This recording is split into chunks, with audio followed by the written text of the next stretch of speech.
இந்த வீடியோவை உங்களுக்கு வழங்குவோர் மாலை முரசு செய்திகள் தொலைக்காட்சியின் படிப்போம் ஜெயிப்போம் உயர்கல்வியை தேர்ந்தெடுப்பதில் உள்ள சந்தேகங்களை தீர்க்கும் நிகழ்ச்சி தினமும் மாலை 5 மணிக்கு. வணக்கம். மாலை முரசு செய்திகளை விரிவாக பார்ப்பதற்கு முன் தலைப்புச் செய்திகளை பார்க்கலாம். சென்னையில் பல்வேறு பகுதிகளில் திடீரென இடி மின்னலுடன் பலத்த மழை. பிற்பகலில் வெயில் வாட்டி விதைத்த நிலையில் மாலையில் பெய்த மழையால் வெப்பம் தணிந்தது.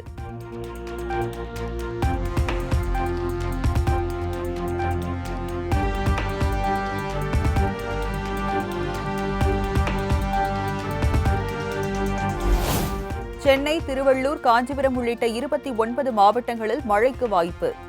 நெல்லை, தென்காசி, கன்னியாகுமரி உள்ளிட்ட மாவட்டங்களிலும் இரவு 7 மணி வரை மழை பெய்யும் என வானிலை ஆய்வு மையம் தகவல்.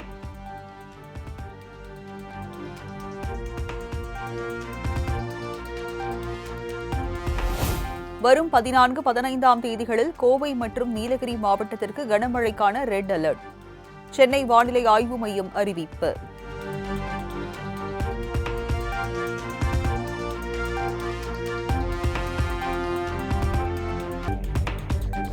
திருப்பத்தூர், வேலூர், ராணிப்பேட்டை, திருவண்ணாமலை, தருமபுரி, கிருஷ்ணகிரி மாவட்டங்களில் நாளை கனமழைக்கு வாய்ப்பு.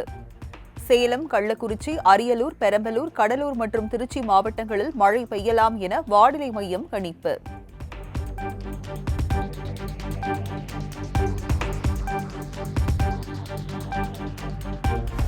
கட்டாய கல்வி உரிமை சட்டத்தின் கீழ் 25 விழுக்காடு இடஒதுக்கீட்டு இடங்களுக்கு தமிழகத்திற்கான கல்வி நிதியை ஒதுக்க வேண்டும்.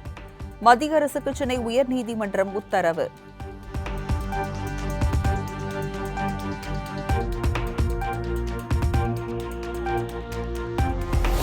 பெரம்பலூர் மாவட்டம் வேப்பந்தட்டை கிராமத்தில் வேத மாரியம்மன் கோயில் தேர் திருவிழா தொடர்பாக இரு தரப்பினர் இடையே மோதல். திருவிழா நடத்த அனுமதிக்க கோரி ஒரு தரப்பினர் மறியலில் ஈடுபட்டதால் பதற்றம்.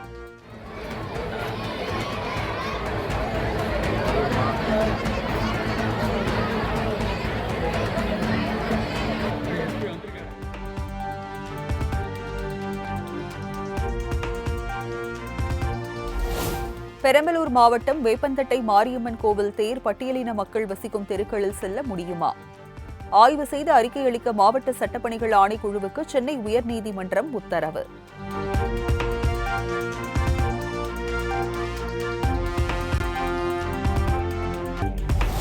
இந்தியாவுக்கே தமிழ்நாடு லீடர் என்ற நிலையை அடைந்திருக்கிறோம். சென்னையில் நவீன உலகளாவிய வணிக மையத்தை திறந்து வைத்து முதலமைச்சர் மு.க.ஸ்டாலின் பேச்சு. இந்த ரெண்டும் மகப்பேறு மற்றும் குழந்தைகள் நலன்களில் முன்னேற்றம் காண சிறந்த முன்னெடுப்பாக அமைஞ்சது. இன்றைக்கி தமிழ்நாடு இந்த துறைகளில் இந்தியாவுக்கே லீடர்னு சொல்லக்கூடிய இடத்தை அடைஞ்சிருக்கு.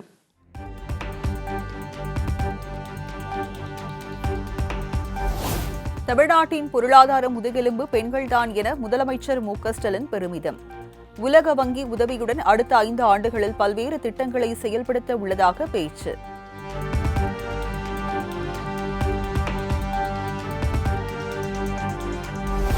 சென்னை சென்ட்ரல் மெட்ரோ ரயில் நிலையத்தில் 1,85,00,000 ரூபாய் மதிப்பில் அமைக்கப்பட்டுள்ள புத்தக பூங்கா. முதலமைச்சர் மு.க.ஸ்டாலின் பூங்கா திறந்து வைத்து பார்வையிட்டார்.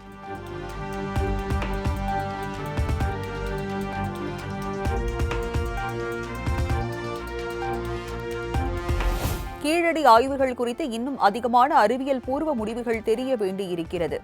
கீழடி ஆய்வறிக்கையை மத்திய அரசு அங்கீகரிக்கவில்லை என குற்றச்சாட்டு எழுந்த நிலையில் மத்திய அமைச்சர் கஜேந்திர சிங் ஷெகாவத் விளக்கம்.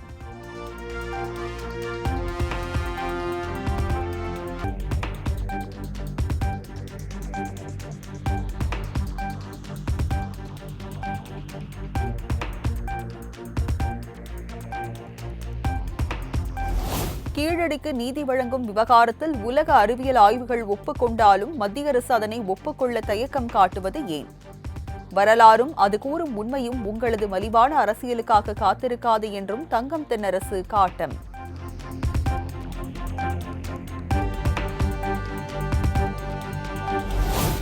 நாடு போற்றும் நல்லாட்சி என விளம்பரம் செய்வதில் காட்டும் அக்கறையை கல்வித்துறையை சீரமைப்பதில் காட்டாதது ஏன்? தமிழக அரசுக்கு மாநில பாஜக தலைவர் நயினார் நாகேந்திரன் கேள்வி.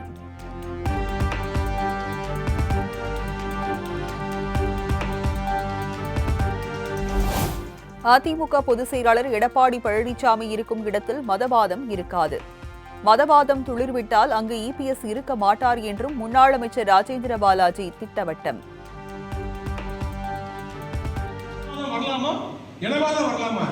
எங்களிடத்தில் அறிவுரை சொல்வதற்கெல்லாம் உங்களுக்கு யோக்கியதே கிடையாது.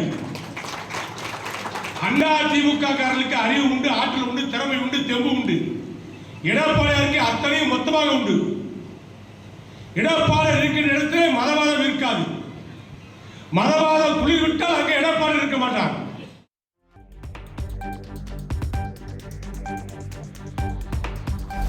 தமிழகத்தில் அதிமுக தலைமையில்தான் ஆட்சி அமையும். கூட்டணி ஆட்சி என சொன்னது யார் என்றும் அதிமுக முன்னாள் அமைச்சர் ராஜேந்திர பாலாஜி சரமாரி கேள்வி.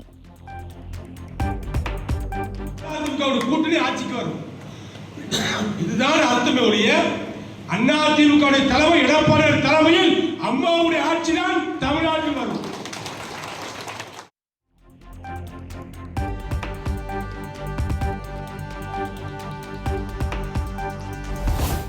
என்டிஏ என்ற பலம் பொருந்திய கூட்டணியால் திமுகவினரின் தூக்கம் தொலைந்து விட்டது. திருமாவளவன் தடுமாற்றத்தில் இருப்பதால் திமுக கூட்டணியில் தொடர்வது சந்தேகம் என்றும் எல் முருகன் விமர்சனம்.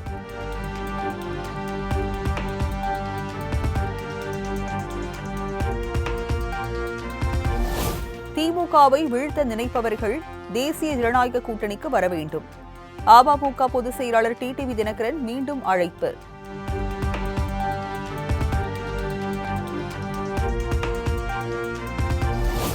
பாமகவின் சமூக நீதி பேரவை மாநில தலைவராக இருந்த பாலு நீக்கம். புதிய தலைவராக வழக்கறிஞர் கோபு என்பவரை நியமித்து பாமக நிறுவனர் ராமதாஸ் அறிவிப்பு.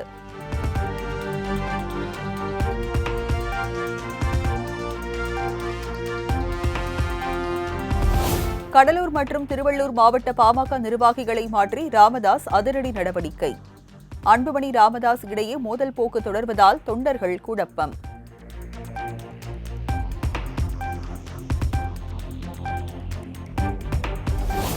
பாமக ஒருங்கிணைந்த மாவட்ட பொதுக்குழு முதல் கட்டமாக 10 மாவட்டங்களில் நடைபெறும் என பாமக தலைவர் அன்புமணி அறிவிப்பு.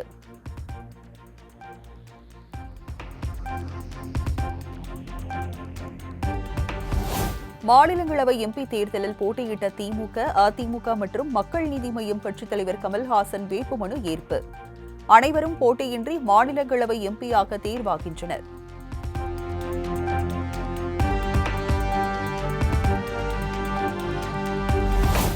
2026 சட்டமன்ற தேர்தலில் சிபிஎம் கூடுதல் இடங்களில் போட்டியிட வேண்டும் என மாநில செயலாளர் பே. சண்முகம் விருப்பம். திமுக தலைமையிலான அணி மேலும் வலுவடைய வேண்டும் எனவும் கருத்து.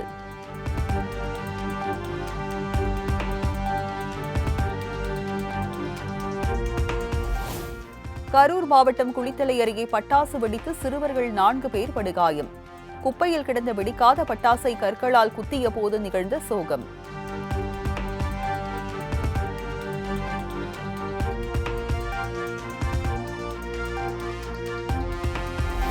ராமநாதபுரம் மாவட்டம் சக்கரக்கோட்டையில் தனியார் குடோனில் பயங்கர தீ விபத்து.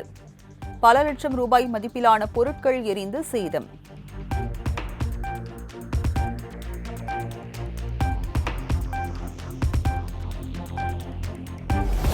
நாட்டில் முதியோர்களுக்கு எதிராக கொள்ளை சம்பவங்கள் நடப்பது அதிகரித்து வருவதாக உயர்நீதிமன்ற மதுரை கிளை வேதனை. முதியோர்களை பாதுகாப்பது அரசின் கடமை எனவும் கருத்து.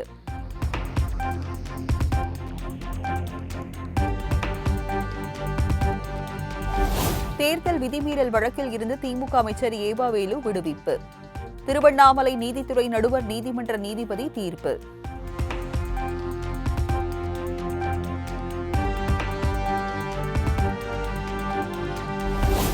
சென்னை எழிலகம் ஆவின் பாலகத்தில் காலாவதியான மோர் விற்பனை செய்யப்பட்ட விவகாரம். ஆவின் நிர்வாகம் உரிய விளக்கமளிக்க உணவு பாதுகாப்புத்துறை உத்தரவு.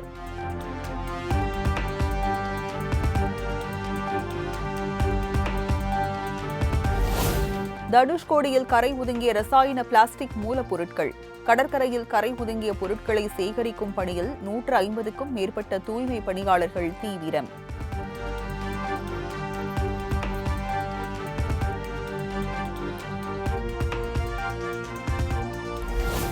சென்னை சூளைமேட்டில் வெளிநாட்டில் இருந்த ஆட்களை ஏவி மனைவி மற்றும் குடும்பத்தினர் மீது கொலைவெறி தாக்குதலில் ஈடுபட்ட கணவர். இருவரை கைது செய்து காவல்துறையினர் விசாரணை.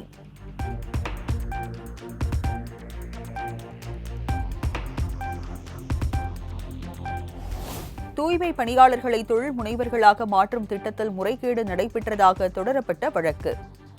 சிபிஐ விசாரணைக்கு உத்தரவிட முடியாது என கூறி வழக்கை முடித்து வைத்தது சென்னை உயர்நீதிமன்றம்.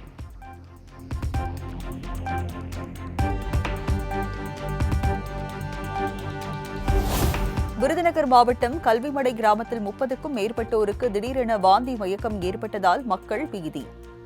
ஆமுக்குளம் அரசு ஆரம்ப சுகாதார நிலையம், மதுரை அரசு மருத்துவமனை, மானாமதுரை அரசு மருத்துவமனைகளில் சிகிச்சைக்காக அனுமதி.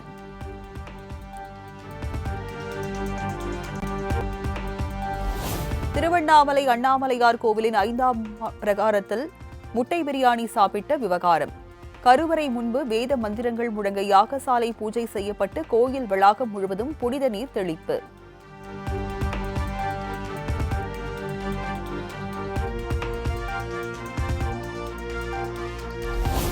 திருவண்ணாமலை மாவட்டம் செய்யாறு அருகே மேல்மா சிப்காட் நிலம் எடுப்பு திட்டத்திற்கு கிராம மக்கள் எதிர்ப்பு. கையில் கொடியுடன் ஊர்வலமாக சென்று அதிகாரிகளிடம் மனு அளித்த பொதுமக்கள்.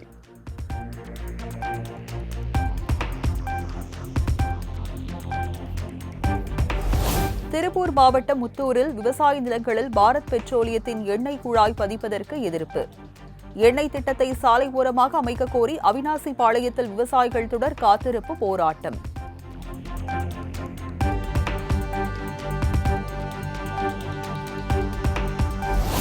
சிவகங்கை மாவட்டம் சிங்கம்புணரியில் அய்யனார் கோயில் திருவிழாவினை முன்னிட்டு தட்டுவண்டி எல்கை பந்தயம். சாலையின் இருபுறமும் நின்ற ஆயிரக்கணக்கான மக்கள் ஆரவாரத்துடன் கண்டுகளிப்பு.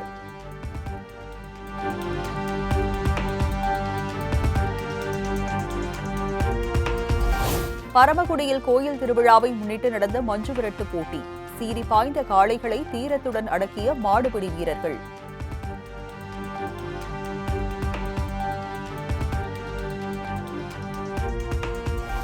உலக பிரசித்தி பெற்ற திருச்செங்கோடு அர்த்தநாரீஸ்வரர் கோயிலில் வைகாசி விசாக தேர் திருவிழா கோலாகலம்.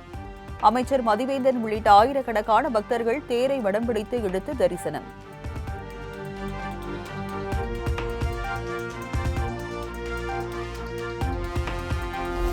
நாடு முழுவதும் கொரோனாவால் பாதிக்கப்பட்டவர்களின் எண்ணிக்கை 6815ஆக உயர்வு. அதிகபட்சமாக கேரளாவில் 2053 பேருக்கு கொரோனா தொற்றால் பாதிக்கப்பட்டுள்ளதாக தகவல்.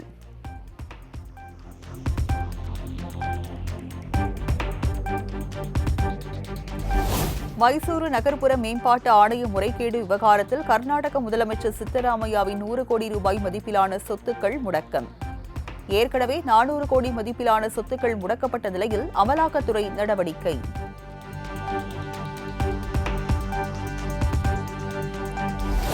திருவனந்தபுரத்தில் ரயில்வே பார்க்கிங் கட்டண உயர்வுக்கு எதிர்ப்பு. ரயில்வே கோட்ட அலுவலகத்தில் போராட்டம் நடத்திய டிஒய்எஃப்ஐ அமைப்பினர் காவல்துறையினர் வெளியேறியதால் பரபரப்பு.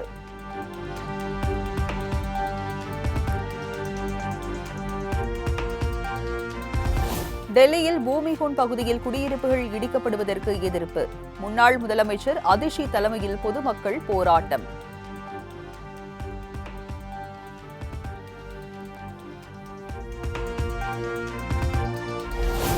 மேகாலயாவிற்கு கணவனை ஹனிமூனுக்கு அழைத்து கூலிப்படை ஏவி மனைவி தீர்த்து கட்டிய விவகாரம். குற்றவாளிகளில் ஒருவரான விஷாலை இந்தூரில் உள்ள வீட்டிற்கு அழைத்து வந்து போலீசார் விசாரணை.